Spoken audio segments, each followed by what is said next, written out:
Now we are going to explain the parts of the controller. Here we have run program.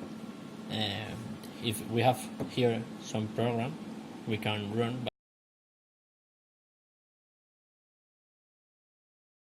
But we are not going to put nothing now.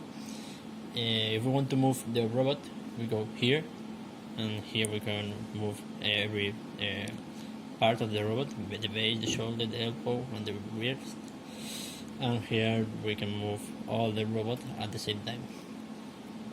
Here are the inputs and outputs parts, which can use it, for example, with an optical sensor. And here we have the information of the data of the robot, for example, the temperature, the voltage, and everything. Here in the setup of the robot, we have some options: change the language, or update the robot, use passwords, and other things. And here, if we press here and yes, the robot will shut down. So that's all.